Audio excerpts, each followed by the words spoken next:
KPBS On Demand is supported by UC San Diego's Art Power, presenting cellist Joshua Roman, performing from his album Immunity, alongside music by J.S. Bach and more, Sunday, June 22nd at UC San Diego's Epstein Family Amphitheater. Reserve your tickets at artpower.ucsd.edu.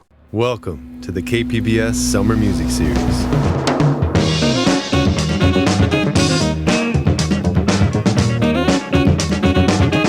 In this episode, we talk to the Greyboy Allstars, who put San Diego on the map with their funky brand of West Coast Boogaloo.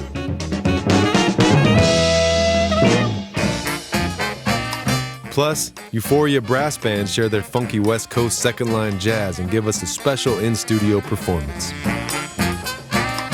That's next.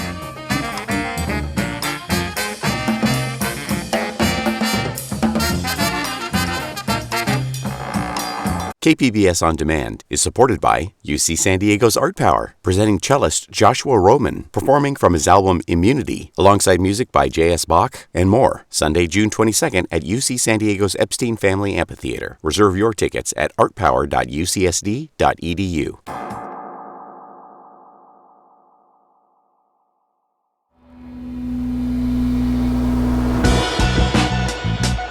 Welcome to the KPBS Summer Music Series, San Diego's own music discovery podcast that features encore presentations of our best in-studio performances and interviews, celebrating our diverse music scene and beyond. I'm your host, Kurt Conan. In the early 90s, acid jazz pioneers, the Greyboy Allstars, put San Diego on the map with their funky brand of West Coast Boogaloo. Since then, their unique style has given rise to many new artists following in their footsteps. The Greyboy Allstars spoke with KPBS's Allison St. John about their first album in over 7 years. But first, we hear the title track, Como de Allstars.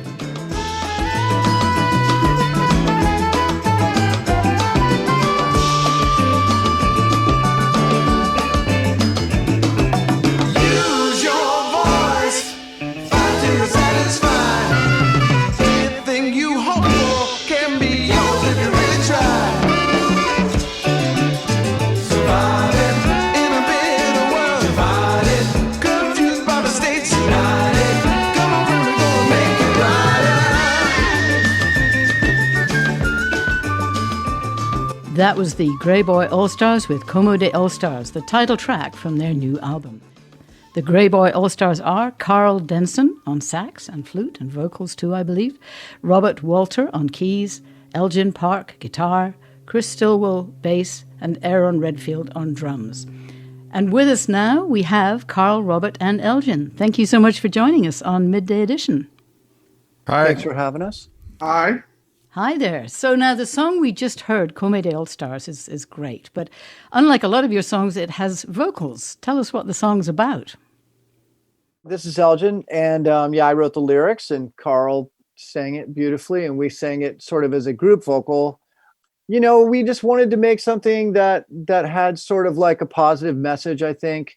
I think the overall feeling for the record was trying to create something positive that people could kind of have a good time to, but also it was our responsibility to contribute something that had some politically minded content appropriate for our times that we're living in, and not just kind of sit on the sidelines and just watch the thing go down in flames. So just trying to, let people know they have power to change their lives and get together and make a positive change. Find in yourself.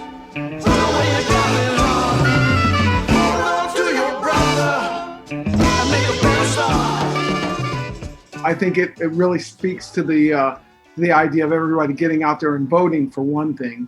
When you released it and I heard it the first time, I thought this is a great get out and vote single. So that made me happy. So let's go back to your roots a little bit. What has influenced the Greyboy Allstars sound? This is Carl. I met DJ Greyboy back in 1992. He came to a show that I was doing in Orange County, California, and through a friend of mine, I met him through a friend, and he was doing his DJ thing and he wanted some live instruments. I think the coolest thing about it was when we met, we started talking about music, and the word boogaloo came out of both our mouths almost simultaneously. So that kind of sealed the deal for he and I. And then, a year later, after we had done a couple of recordings together, I walked into a garage and Robert and Mike were there. Where were you guys at that point, musically, in terms of the whole soul jazz boogaloo thing? I was just getting turned on to it. So I loved like the Meters and James Brown, and I had a Ramsey Lewis record and a Herbie Hancock record, but I didn't have those like Prestige and Blue Donaldson, Rusty Bryant, Boogaloo Joe Jones. All that stuff kind of came from DJ Greyboy's like mixtape he made for us. Yeah. Right. And I was like, oh my God, what is this music and where's this been all my life? Because it had all the things I liked about funk music, the tones and how it felt physical, but it also had all this great improvisation, and I just thought that was such a cool combination. Yeah, so you sort of started in the classic, sort of in the garage starting point. How do you describe your sound? I like the term West Coast Boogaloo, which is the name of our first record, and I really think that that identifies us to me, like what we really are, because we're like this weird. We used to always go out and tour at the beginning of the band, and the whole acid jazz thing was happening. But we were really the only ones doing what we did. And it was this like purity of sticking to this kind of jazzier format, where we didn't really get lost into the like trying to be a dance band or trying to be a funk band or trying to be something else. We were always kind of like, let's be a jazz band that people dance to. And I really feel like that created the term West Coast Boogaloo. And that's pretty much what we still are. But it is kind of Black American music genre that you've taken and molded into your own creative form. How do you say that you sort of did that to develop into your own version of something that you all loved? To me, this is Robert. One of the things that happened is at least from where I'm at, I was starting as really trying to be faithful to that and really learn that. The music, I heard those records and I was like, this is so cool. I want to kind of figure out how to do this. So at the beginning, to me, it was like a tribute to these things and maybe trying to shine some light on this music that was less popular. But by the act of doing it for so long and so many shows and playing on the road, I feel like we've internalized that, and now we can really speak that language in an authentic way that's not imitative, But it took some time, and like over the years, we've all gotten better at it, I think. Talk to me about the San Diego music scene back in the early 90s and how the Greyboy Allstars got started. If I'm not mistaken, DJ Greyboy already had Wednesday nights going at a place called the Green Circle Bar in downtown San Diego. But there wasn't really a scene for this particular kind of thing, except for Grey had this night on Wednesdays, and we started playing. He would play before us, we'd play a set, he'd play in between, we'd play a set, and then he'd play after. And it just kind of snowballed from there. We started taking little trips out to San Francisco, and we went to Europe a couple of times, and it kind of organically grew into a band. And at one point in San Diego, we literally could work 7 nights a week playing this music. It was That's right. It's amazing. Period that we actually just played around town in San Diego all the time. It was amazing.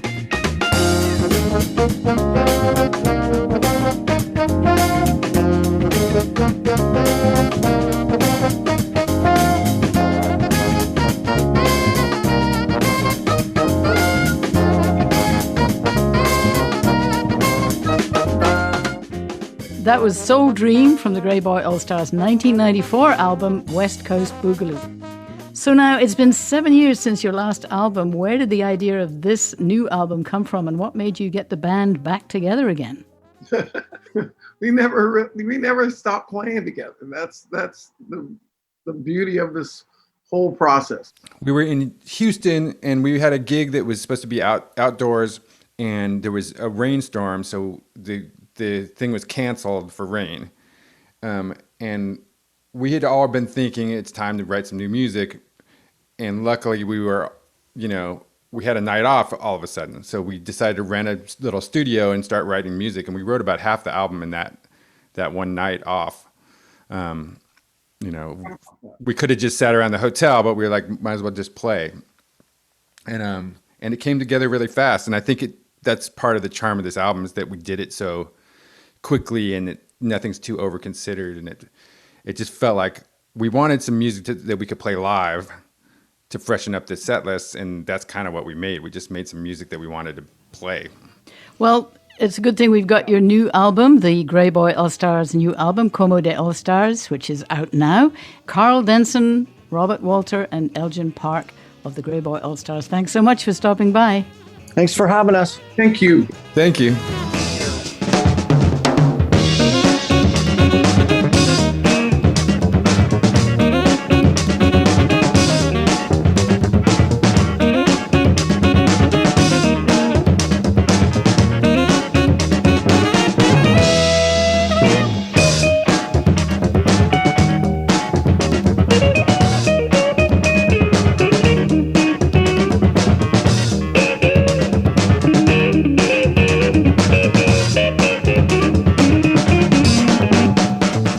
Up next, a special in-studio performance by San Diego's own Euphoria Brass Band.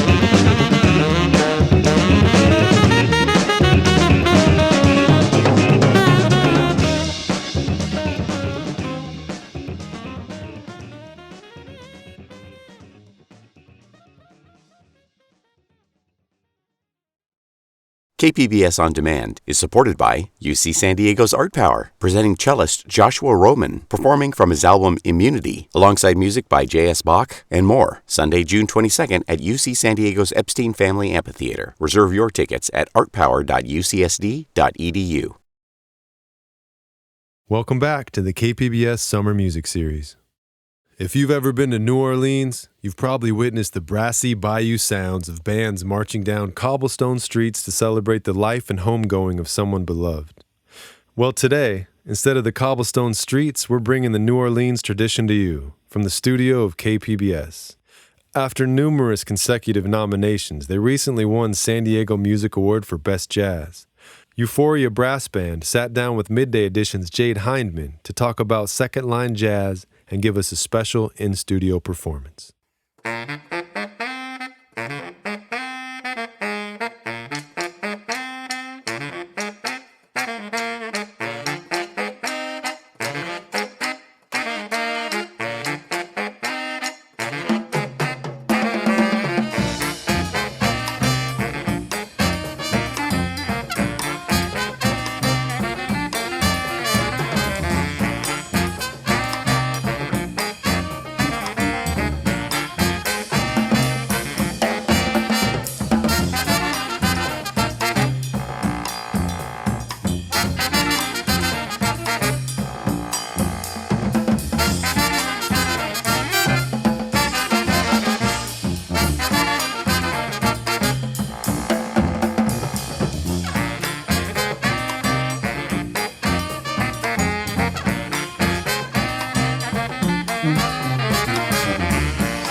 That was Euphoria Brass Band performing Rosarito Bus Stop. Euphoria Brass Band is J.P. Balma on the baritone and alto sax, Drew Miller on the bass drum, Ron Boshin on the snare drums, Steve Ebner on the trumpet, April West on the trombone, David Jackson on the tenor sax, and Wayne Rice on the sousaphone. Welcome, you guys. Thanks for having us. Hey, appreciate it. Now, Drew, how did Euphoria Brass Band begin? Well, yeah, I have this long-running show on Jazz 88.3 KSDS, New Orleans radio show, close to 20 years now. This gentleman here, Ron Boshin, had come west post-Katrina. He was living in New Orleans for about 19 years, and maybe it's better off to let him tell you a little bit about what happened. So I'm driving down the coast somewhere in Carlsbad, and Rebirth Brass Band is on the radio. I forgot for a moment I was in Carlsbad. and it was just such a good feeling. I got Drew's email. I hit him up right away, and I said, let's get together because I got a lot of music I'd love to share with you from New Orleans. So we got together, had coffee, and right at the end, I said, man, I'd love to start a brass band out here. And Drew's like, I'll be your bass drummer, man. We got this. So for people who don't know, what is a second line parade?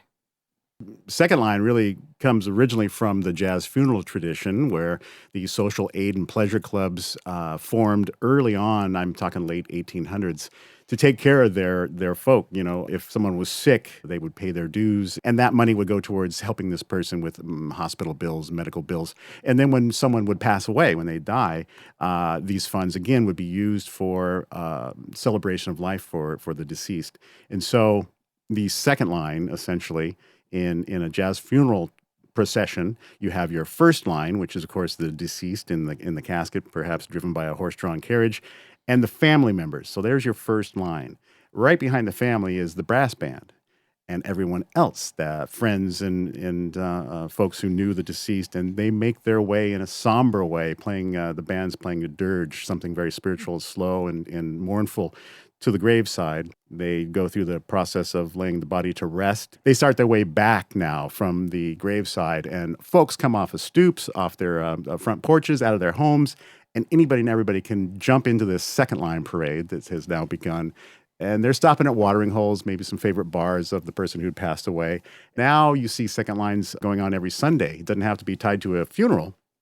They're doing it as community for getting folks to come together and enjoy life and the better things that are in this crazy life that we lead. Any reason for a parade. Exactly. Yeah, Arbor Day, let's do it. Yeah. That's The sun right. came out today. Let's do it. Second line, Yeah, come on. that's So right. brass bands get involved, and they start these wonderful processions that could go on for 4 hours and stop at bars along the way, and they get back into the streets, and people coming from everywhere to get involved in these things. Man, that's Super fantastic. cool. Euphoria Brass Band, thank you so much. Thank you so much for having Jay. us, We Jay. appreciate it.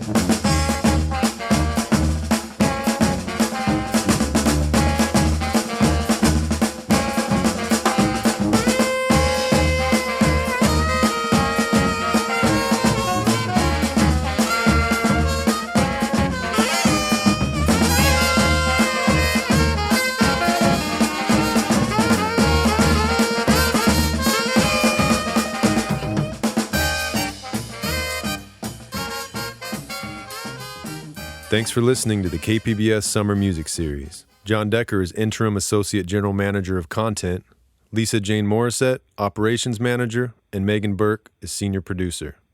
To catch a new episode every 2 weeks, subscribe wherever you get podcasts. And for performance videos and more great artists, visit kpbs.org/summer music series. I'm Kurt Conan. KPBS On Demand is supported by UC San Diego's Art Power, presenting cellist Joshua Roman, performing from his album Immunity, alongside music by J.S. Bach and more, Sunday, June 22nd at UC San Diego's Epstein Family Amphitheater. Reserve your tickets at artpower.ucsd.edu.